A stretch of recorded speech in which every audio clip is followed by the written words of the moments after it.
Alright, so I got more parts for the front diff. I'm going to try and make one good front diff out of it. I bought this carrier with a Torq Locker in it. So that's the Torq Locker. I don't trust the viscos anymore. This is the visco.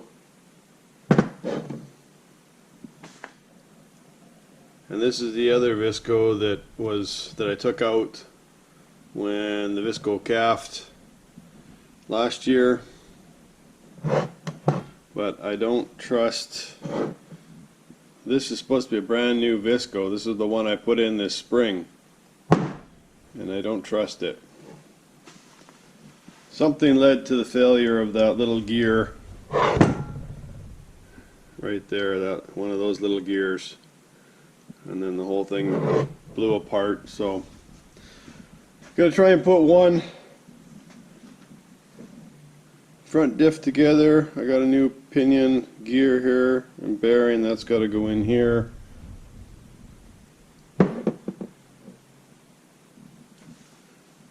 So that's where I stand with the front diff.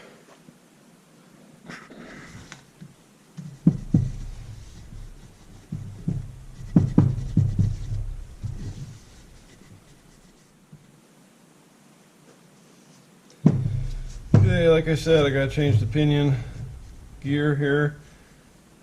It's kind of worn, took a little hit along the edge here. So had to bring this down, and I had Richard, thank you Richard, to loosen off this lock ring here.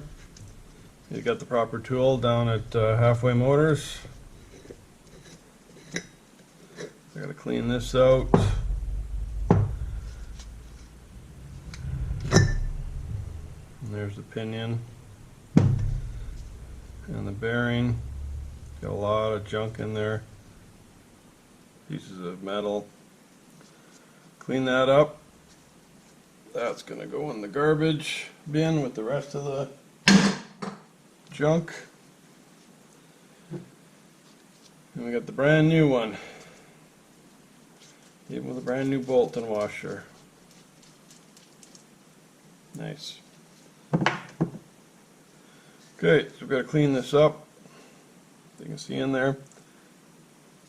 You got little bearings down there. Try not to disturb those. Brake cleaner.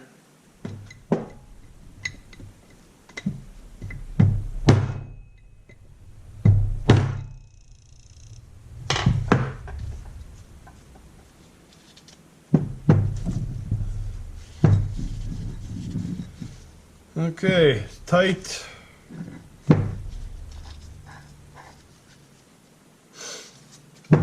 Gotta put a new seal on here. Gotta clean up the collar.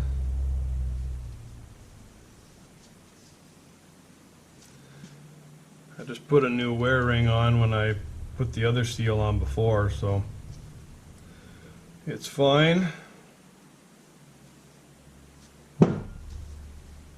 Unfortunately, I had to wreck my perfectly good seal that I just put on a little while ago to take it out, so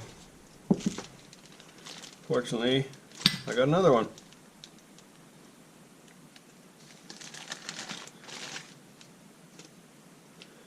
Brand new seal, that's what the seal looks like.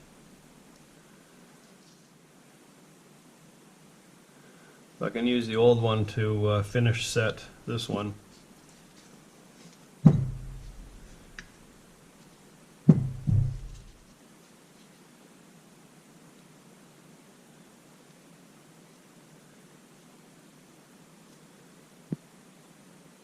Sticking a tiny bit of bearing grease on there just to get her started.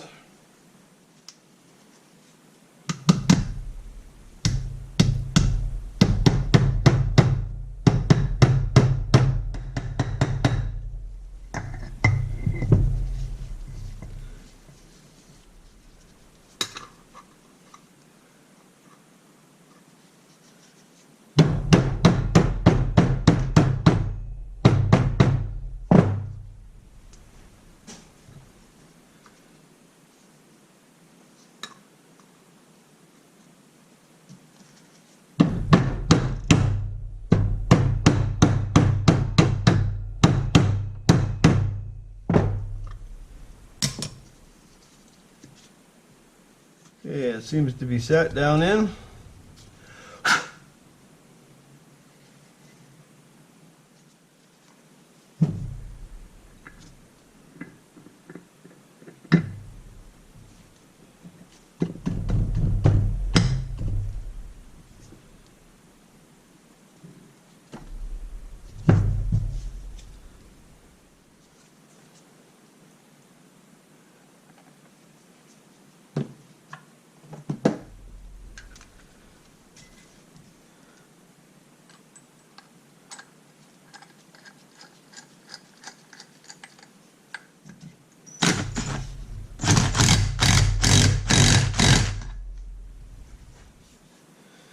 All right.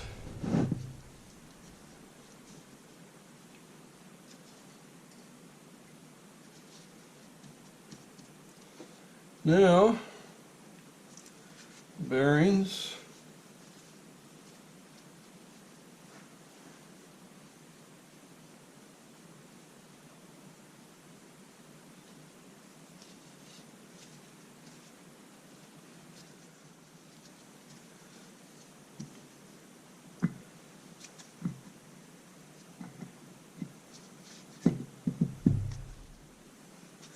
Now the carrier with the main gear, the old Visco's been disabled.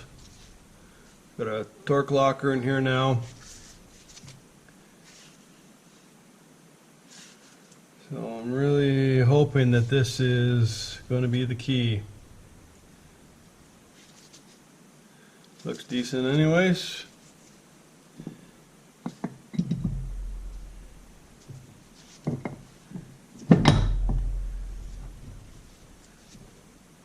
Just drops in like that and meshes up with the gear.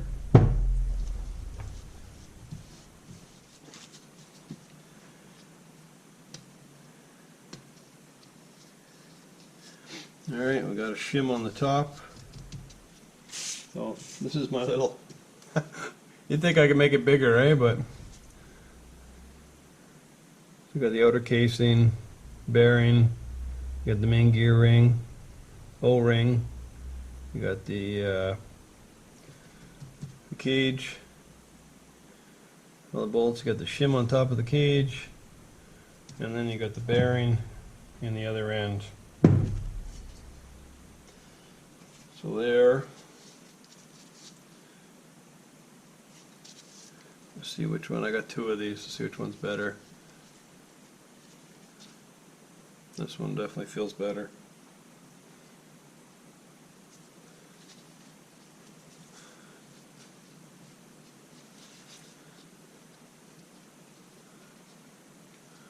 A little wipe, a little bit of oil.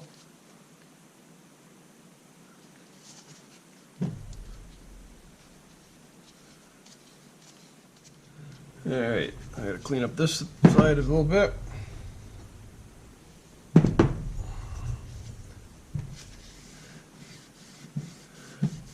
This is the side that I destroyed. This is the new, well, not new, this is the used half that I got from Halfway Motors. Thank you very much.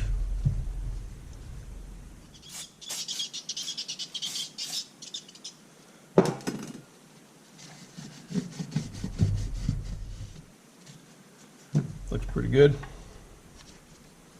In my eye, anyways. I keep saying I'm not a mechanic, and I'm not.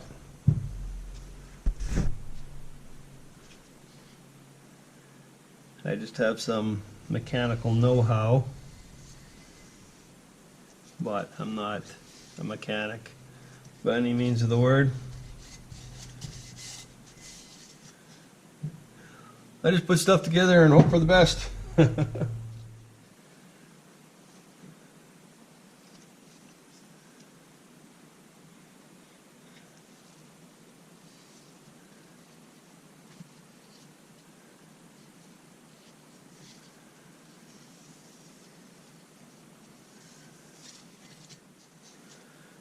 Okay, I just gotta line this up, figure out which way it goes here. Small one, that way.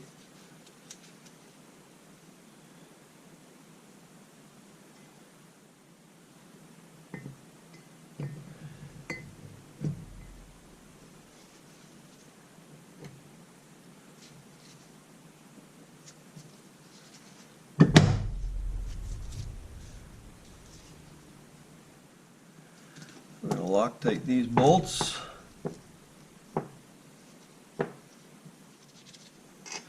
I always make sure that bolts thread in a few threads by finger power first before you start cranking on them.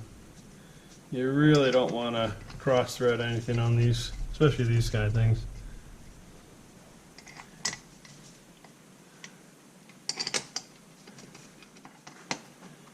That's a T40, in case anybody's wondering.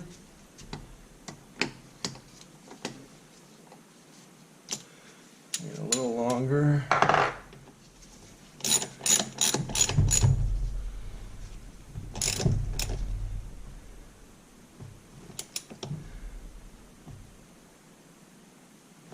You don't want to strip these either.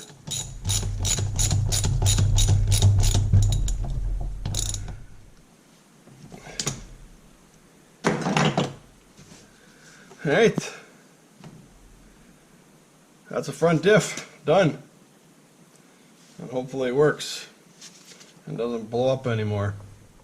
Okay, I'm just going to give you a little hint for those of you changing your oil and stripping these things out. It doesn't take much force at all. In fact, I just use a hand held Allen key. The big one is the 6 mil. Make sure that it drops all the way in there, 1/4 inch in. And when you're tightening it, that much. And make sure you got the little brass washer that stays with it in there. And then on the bottom, when you're draining it, that is a 5 mil. Same thing. Make sure it drops all the way in there. If there's mud in there, you might have to clean it out, spray it, whatever. Clean it out with a little pin thing, and save you a lot of aggravation. And they don't have to be really tight.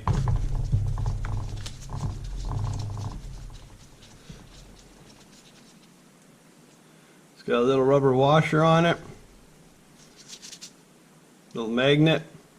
Pick up any debris, put it back in nice and lightly. Make sure you get the thread started. Don't crank on it if it's not going. It should go in nice and smooth. And that much. Just a little tidbit. I hope it'll help you a little bit. Don't strip these out. Okay, that's ready to go in now.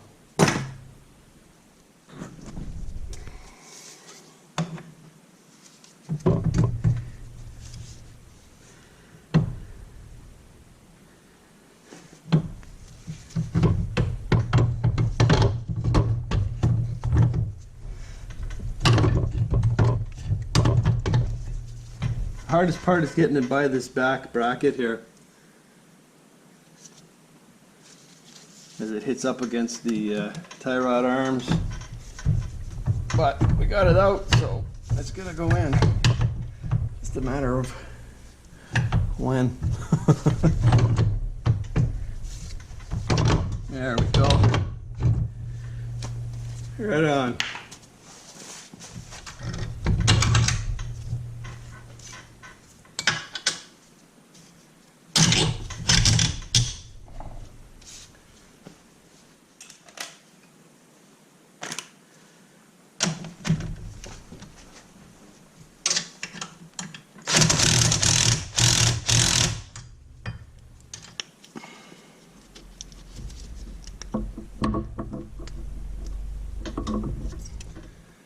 So you can reuse these if you're really careful with them.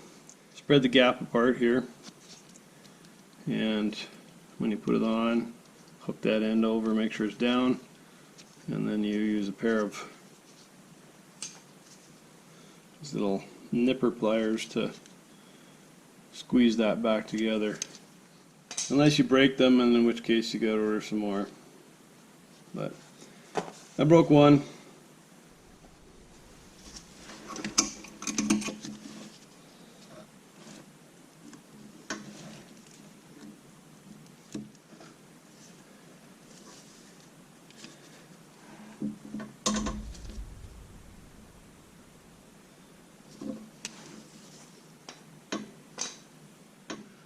Done like that, and then just make sure this bottom tab is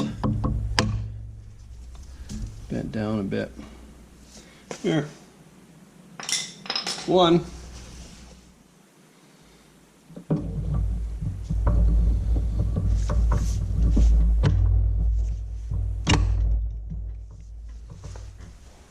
Gotta make sure that right front is all the way in. It's tricky. You gotta go in and then turn it a little bit, slide it in, and then pop it in again. That one is in. This one's got the shorter plunge to it. In. Like I said before, make sure that's all the way in. That's all it should take to take it off.